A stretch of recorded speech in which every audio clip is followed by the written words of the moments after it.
Hello and welcome back to Faith Evolving. Today we're going to be talking about Christian anti-mask narratives and the question, would Jesus wear a mask?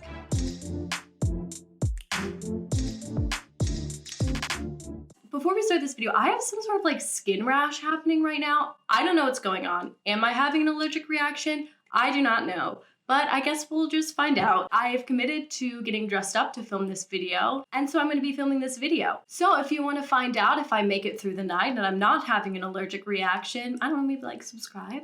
Just a thought. I don't know. You don't have to, but I'd like you to. So back to the actual content of this video. With a Biden administration, if Inauguration Day went okay, I'm filming this before then, we are likely to see an increase in COVID restrictions, possibly another lockdown, we don't know, but definitely more of an emphasis on public health than we saw in the last administration. So what does this mean for Christians? There's this question that's been circulating, would Jesus wear a mask? I'm more concerned if Christians should wear a mask. We're going to be addressing both. And to do that, I'm going to be looking at 3 videos, a Marcus Rogers video, a Paul and Morgan video, and then I usually am a huge proponent of the Oxford comma.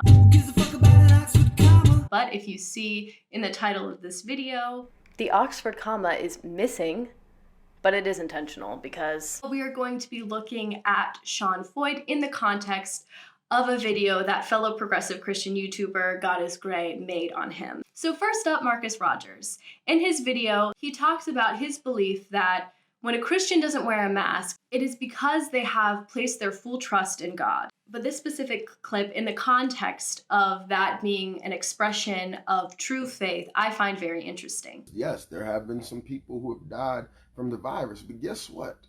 Here's the problem with that. There's Christians who die from cancer. There's Christians who die from car accidents, even though they wore their seatbelt. And what does that tell you? Though he slay me, yet I would trust him. God is still in control regardless. This comparison between seatbelts and masks is actually a pretty good one, both of which are used as precautionary measures. You wear a seatbelt in case if you get into an accident. You wear a mask in case if you encounter someone with COVID, but more so in case if you have COVID and you don't want to pass it on to anyone else. He also talks about cancer in this.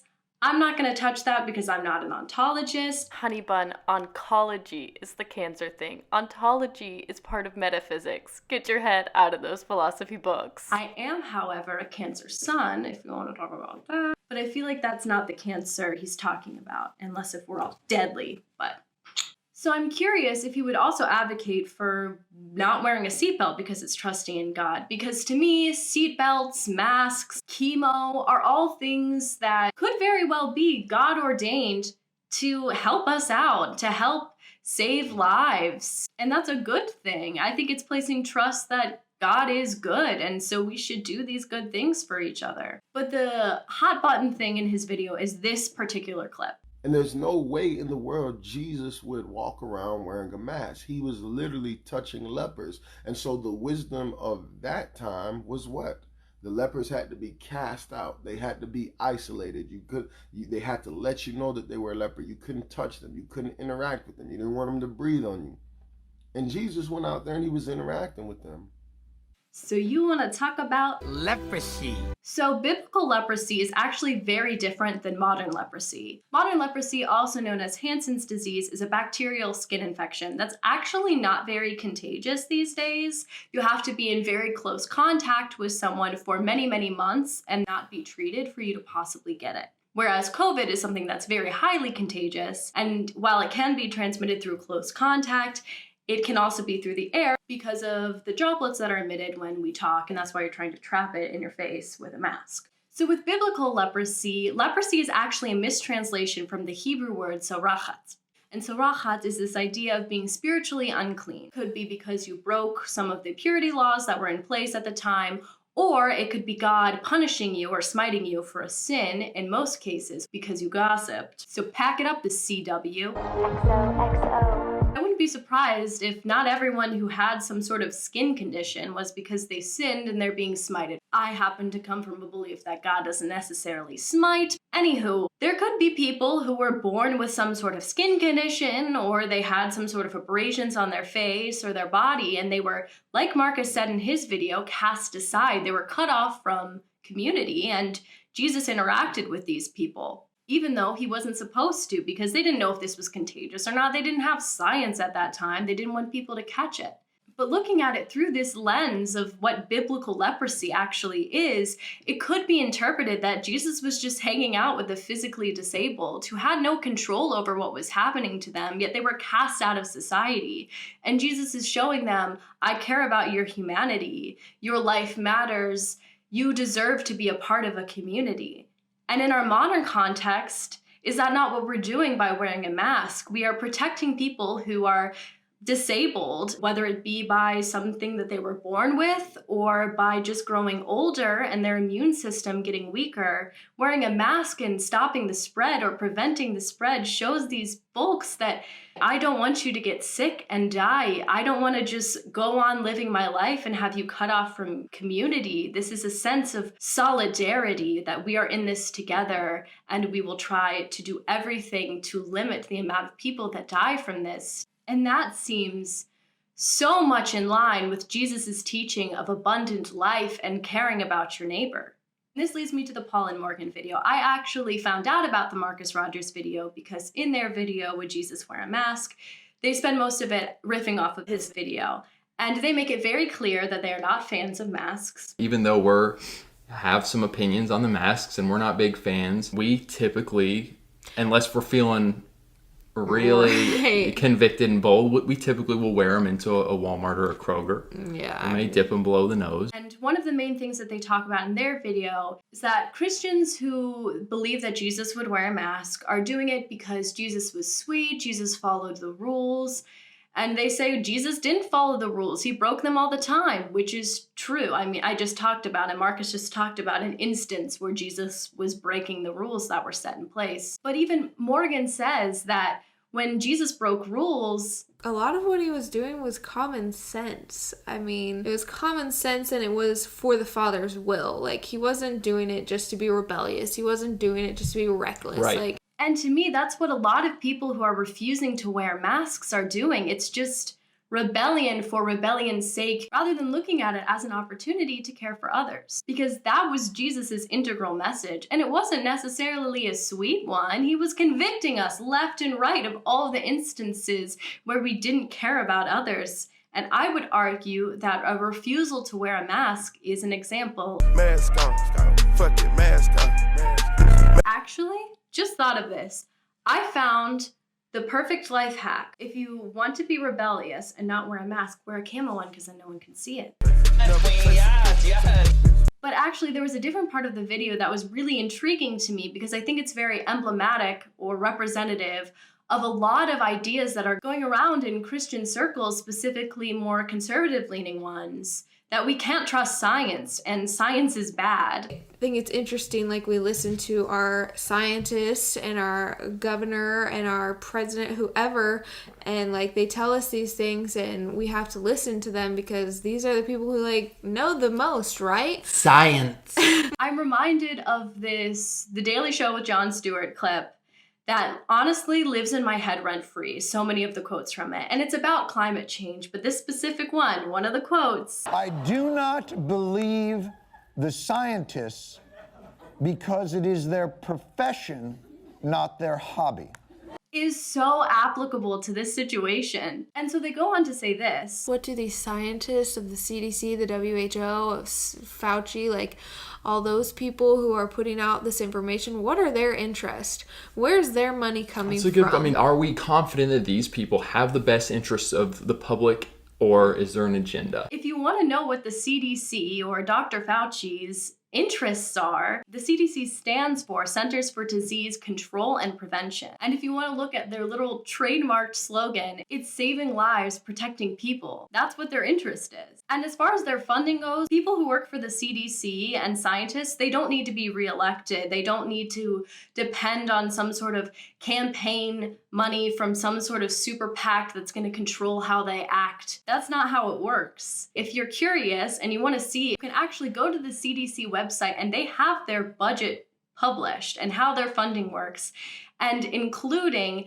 their congressional justification. Every government agency has to go in front of Congress and petition their budget and get it approved. And they make that available to the public to be transparent. So I urge you to take advantage of the transparency that they're offering. But then Paul and Morgan go on to talk about the unfairness in that churches have to remain closed, but all of these businesses can remain open. And Marcus Rogers actually in his video also hits on these inconsistencies. And it's because people have to go work. They can't just stay home. We aren't getting enough money to do that, to stop the spread. So I agree with you that this idea that we can't gather in community, but we have to go gather to make money is unfair, and corporations don't have our best interest at heart. But I will say, I detect a little communism. I'm just saying, I don't think that your worth is tied to how much money you make.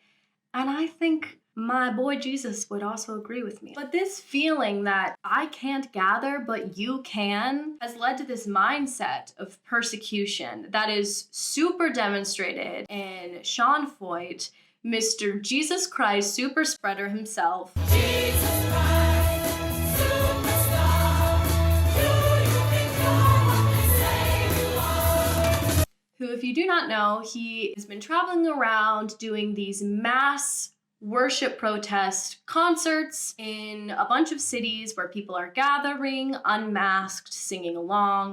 There's people that are dying. And if you don't know the science behind why being a music major is hell right now, according to a lot of my friends, is because when you sing or you play an instrument that involves your mouth, the projection involved in that and the airflow that's needed to create these sounds is much more forceful than when you're talking. So because of that, the air particles that could possibly contain the virus can be dispersed a lot farther. And so it's incredibly dangerous to do these things. Science. And a big thing about church is you're singing. And so you actually can gather in church as long as you're following the guidelines. My campus ministry actually has been gathering when we can. We have to stay 6 feet apart. Everyone wears the masks. We just can't sing along to the worship music. But it's just a sacrifice we have to make to care for other people. But Sean Feucht is a very, very interesting case of this and has empowered a lot of people to feel validated in this idea of persecution, when in fact he's actually lying about a lot of stuff. I know from many first-hand accounts that while Sean bragged online about the success of his event at George Floyd's memorial, that the community itself wanted him to go away. He even lies and fabricates the narrative of instant healing, while the true advocates of the homeless, those working day in and day out to help those on Skid Row, were begging him to cancel this event. And these acts of gathering, not caring about who you affect or listening to the people who are warning you that this isn't going to be good for the community, this isn't going to cause the revival and the healing that you want it to, ignoring that is an act that is riddled with this paternalism. And as Goddess Gray mentions in her video, it's also a little reflective of colonization. That behavior brings me back to my mission trip years. Many of us evangelicals are coming to terms with the fact that our temporary outreach, our trips to third world countries, served our egos more than the communities that we just dropped by. And through my understanding and my relationship with Jesus, this is not what we are called to do. When I hear these anti-mask rhetorics, I'm reminded of my faith community's Maundy Thursday or Holy Thursday service, when usually on this day there's a ceremonial washing of the feet, as Jesus did to the disciples, to remind us of the way that Jesus humbled himself to care for others and how we should do the same. And I remember my campus minister telling us on this live stream, because we couldn't gather together, telling us since we can't wash each other's feet, instead we wash our hands. That is the way that we humble ourselves to take care of others as Jesus did in this strong, challenging, hard act of sacrificing our usual way of life for the sake of other people. I'm 21 years old. Sean cites a 99% survival rate as his justification for touring during the pandemic, but that currently equals 348,000 deaths. As I know it, unless if this rash is going to bite me in the butt. If I contracted COVID, I would probably be fine. But I have a lot of friends who are immunocompromised. I'm very close with my grandmother, and it's not worth the risk. So Christians, wear your mask. It's not worth it, and it's not the way of Jesus's message of abundant life, of caring for your neighbor, sometimes at the expense of yourself. So if you like this video, give it a thumbs up, interact with it, because then it can reach more people. Or if you really liked it and you want to see more, go ahead and subscribe, and leave down in the comments if you think I'm gonna die from this rash. Also, if you think Jesus would wear a mask, / if Christians should wear a mask. Also, if I got any of my facts super wrong, I think I did very thorough research, but if you think, let me know, show me, I'm always down to learn. And then also what you want to see next. I know what I'm going to do next, but it's a secret. Shh. You're going to have to come back to find out. Bye.